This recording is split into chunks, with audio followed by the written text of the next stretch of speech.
ካብ ትግራይ መቐለ ናብ ፋኖ ክጓዓዝ ሒዘዮ ብዛዕባ ዝበለ ተተኮስቲ ኣጽዋራት ፌደራል መንግስቲ ኢትዮጵያ ዝርዝር መግለጺ ወጽየሎም ውጥረት ጸለምትን ከምውን ሚስጥራዊ ድርድር ምክያዱ ዝገልጽ ድማ ብኻልእ ገጽ ዝወጸ ሓበሬታ ኣሎ። እዚ ሕቶ ሽምግልና ሕብረት ኣፍሪካን ምኽታ መንግስቲ ኢትዮጵያን ድርድር ፌደራል መንግስትን ትግራይ ሕወሓትን እንታይ ይመስል ብዛዕባ ምንታይ ከይቱ ኩነታት ዝብል እውን ብዝርዝር ክንምልከት ኢና። ንልዕሊ ሓደ ዓመት ተዓጽዩ ዝነበረ መስመር መንገዲ ድማ ሎማዓንቲ ተኸፊተሎ ብሰበር ዜና እውን ብዙሓት ውሽጢ ኢትዮጵያ ማዕከን ዜናታት ጽብጽበኦ ዝቀባበልኦ ዘለዋ ዜና ኮይነሎም ሓድሽ ውሳነ ቦርድ መረጻ ኢትዮጵያ ናይ ሕጹያት ምዝገባ ንተወሳኺ ክልተ ሰሙን እውን መዓልቲ ከም ዝተናውሐ ዝገልጽ ዜና እውን ካብ ቦርድ መረጻ ኢትዮጵያ ተሰሚዐሎ። መንግስቲ ኣሜሪካ ፕሬዚደንት ኣሜሪካ ትራምፕ ንዓለም ብከቢድ ኣጠንቀቐመለው ምስ ኢራን እትነግድ ዝኾነት ትኹን ሃገር ናብ ኣሜሪካ ኣብ ትእትዎ ንብረት 25 ሚእታዊ ቀረጽ ክትኸፍል እያ ክብል እውን የጠንቀቕ ዘሎ። ሰላምታና ብዘለኹም የብጻሕኩም ክቡራት ሰማዕቲ ተመልከቲ ቻናልና ንሎሚ ጥሪ 30 2018 ዓ.ም እዋናዊ ዜናታት ሕዚ ዝበጽሑና ኣለዉ። ናባኹም ክነብል ኢና። እዚ ቪድዮ ላይክ ጌርኩም ጀምሩ፣ ሼር ሳብስክራይብ ብምግባር ከም ትወትሩ ቤተሰብ ክኑ ሰናይ ምክትታል።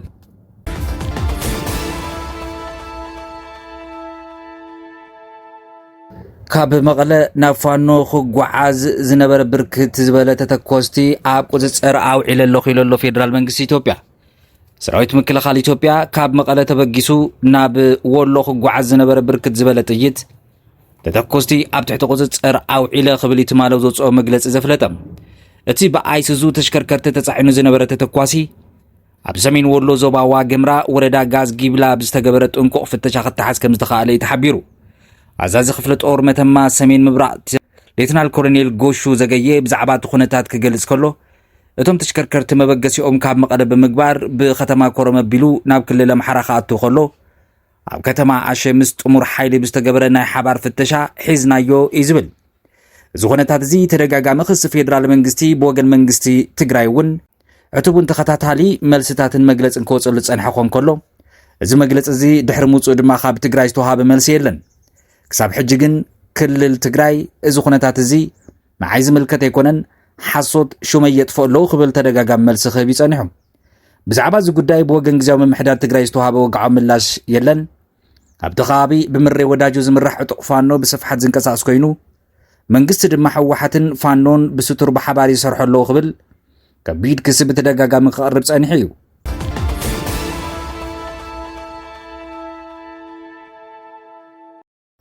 ውጥረት ጸለምቲ ሚስጥራዊ ጻውዒትን ድርድር ሕብረት ኣፍሪካ ውዕል ፕሪቶሪያ ኣብ ምንታይ ደረጃ በጽሐ?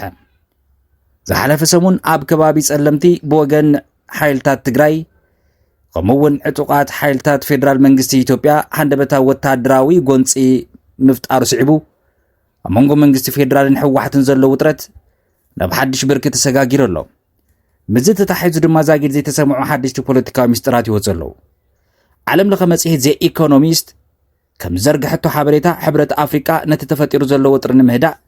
ዳግም ክትዓረቐኩም ዝብል ሕቶ ናብ ክልቲኦም ወገናት ኣቕሪቡ ነይሩ እዩ። ይኹን እምበር መንግስቲ ኢትዮጵያ ነዚ ሕቶ ብተሪር ከም ዝነፀጎ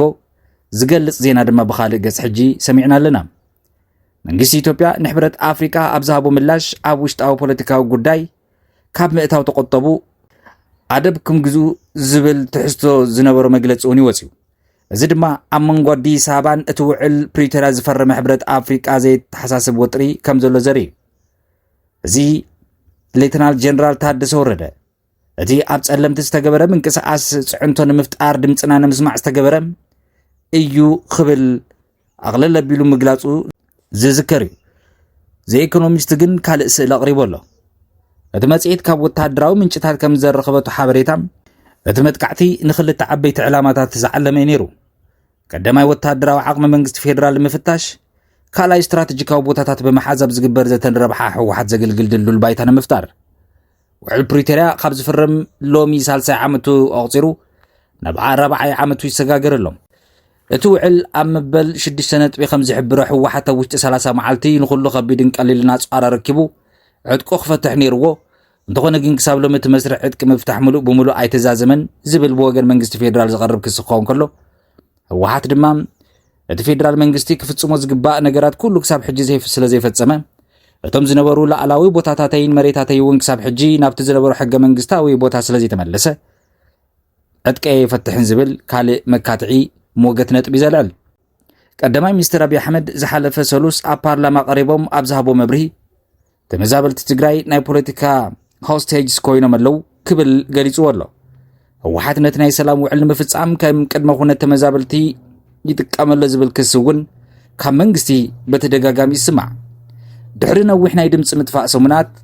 እቲ ንኣፈጻጽማ ውዕል ፕሪቶሪያ ዝከታተል ዝቆጻጸር ናይ ክኢላታት ጉጅለ ሕብረት ኣፍሪካ ናብ መቐለ ምእታው ምጽብጻብና እውን ዝከር እዩ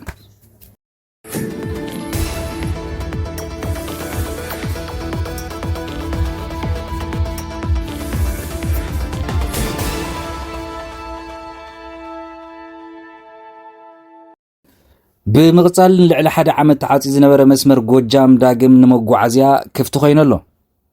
ኣብ ክልል ኣምሓራ ብሰንኪ ዝነበረ ጸጥታዊ ቅልውላው ንልዕሊ ሓደ ዓመት ተዓጺ ዝጸንሐ ኣገዳሲ መስመር ጎጃም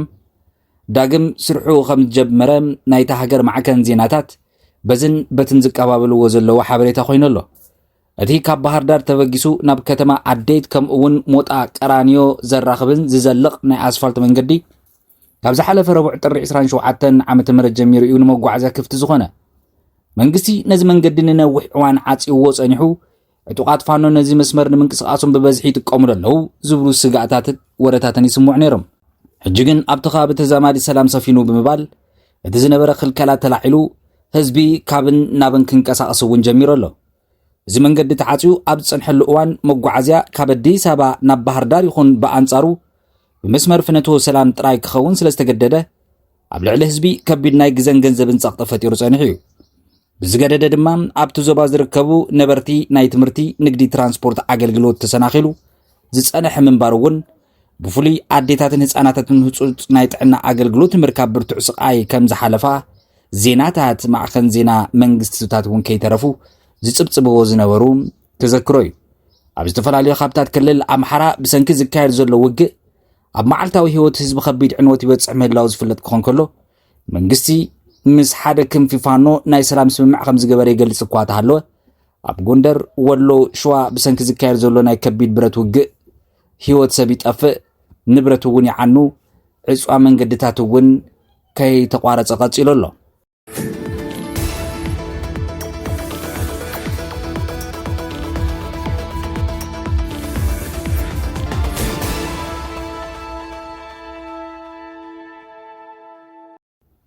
حديش وسانة بورد مرץ إثيوبيا نحسيات مزجبا نتوسخ خلت سومنات وانتناوي حلو بيراو بورد مرץ إثيوبيا نتي أمود داتا ورحجم بود كل تشحن 10 شمونتن أقوى تعترى جز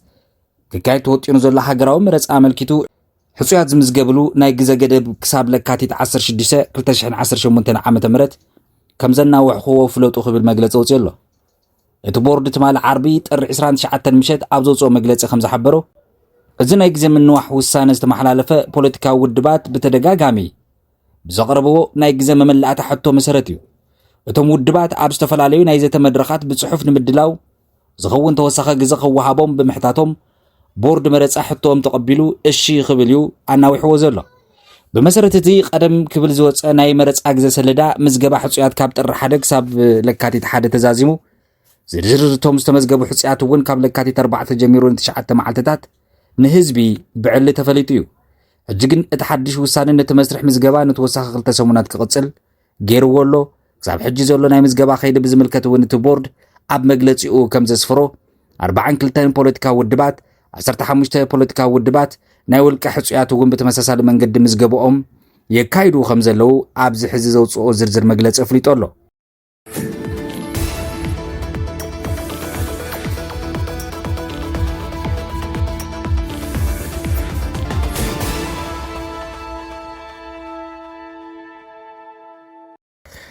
ኣብ ሞዳታ ሃገረ ኣሜሪካ ፕሬዝደንት ትራምፕ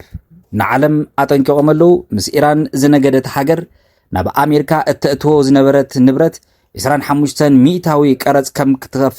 ክትፈልጥ ኣለዋ ክብል ተሓኒየሎ ፕሬዝደንት ዶናልድ ትራምፕ ምስ ቴህራን ንግዳዊ ርክብ ዘለዎ ሃገር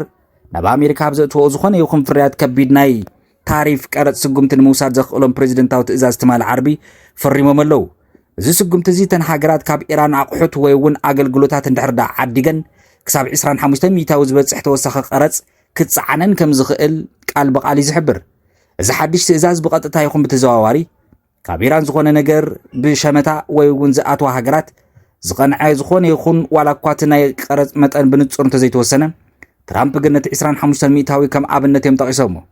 ፕሬዚደንት ትራምፕ ኣብ ነፋሪት ኤርፎርስ ዋን ንጋዜጠኛታት ኣብ ዝሃበዎ ቃል ኢራን ናይ ኒውክሌር ብረት ክህልዋ ይብሉን ዝብል ጽኑዕ መርገፂኦም ደጊሞም ኣረጋጊፆም ኣለዉ። እዚ ስጉምቲ ዝውሰድ ዘሎ ድማ ኣሜሪካ ኢራን ንሰሙናት ዝቐጸለ ርእዩ ወጥሪ ድሕሪ ምርኣየን እዩ። እዚ ኣብ ስልጣን ዑማን ብላዕለዎት ሰበስልጣን ኣቢለን ናይ ዘተ ቃንዛብ ዝጀመራሉ ዘለው እዋን ኣብቲ ኣብ ኦማን ዝካየድ ዘሎ ዘተ ወገን ኢራን ብሚኒስትር ወፃኢ ጉዳያት ኣባስ ዓራግቺ ክምራሕ ከሎ ወገን ኣሜሪካ ድማ ብፍሉይ ልኡኽ ትራምፕ ስቲቭ ዊትኮፍን ብኣማኺ ያሬድ ኩሽነርን ዝምራሕ ዘሎ እዩ። ትራምፕ ነቲ ዘተ ብጣዕሚ ጽቡቕ ክብል ይገሊጽዎ። ኢራን ንስምምዕ ንምግባር ብርቱዕ ድሌት ኣለዋ ክብል እውን እዩ ወሲኹ ዝገለጸ። ይኹን እምበር ፕሬዚደንት መጠንቀቕታ ካብ ምሃብ ግን ኣይተቆጠበን። ስምምዕ እንተዘይተገይሩ ውፅኢቱ ንኢራን ኣዝዩ ከቢድ ክኸውን እዩ ክብል ድማ ደጊሙ ዘጠንቀቐ። ዋይት ሃውስ ብወገኑ እዚ ትእዛዝ እዚ ምስ ኢራን ተተሓዘ ዝቐጸለ ብሄራዊ ናይ ህፁፅ እዋን ኩነታት ዘረጋግፅ ምዃኑ እውን ቀፂሉ ኣሎ። እዚ ምንቅስቓስ እዚ ዝመፅእ ዘሎ እውን ኣሜሪካ ብዝሓለፈ ወርሒ ሰነ ኣብ 3 ቀንዲ ትካላት ኒውክሌር ኢራን ደብዳብ ነፈርቲ ካብ ዘካየደትሉ እዋን ጀሚሩ ንፈለማ ግዜ ብላዕለዋይ ደረጃ ዝግበር ዘሎ ናይ ዘተ መስርሕ እዩ። ካብ ወገን ኢራን ግን ዛጊድ ብዛዕባ እዚ ናይ ቀረፅ ትእዛዝ ዝተዋሃበ ወግዓዊ ምላስ የለን። ባርክስ ክቡራት ሰማዕቲ ተመልከቲ ቻናልና ንሎሚ ዝሓዝናዮም ሓፀርቲ እዋናዊ ዜናታት እዞም ሰማዕኹም ይመስሉ ነይሮም። ቀጻሊ ካልኦት ሓዲስ ምዕባለታት ኣለው። ድሕሪ ዝተወሰኑ ሰዓታት ክንምለስ ኢና። ክሳብ ሻቡ ሰላም።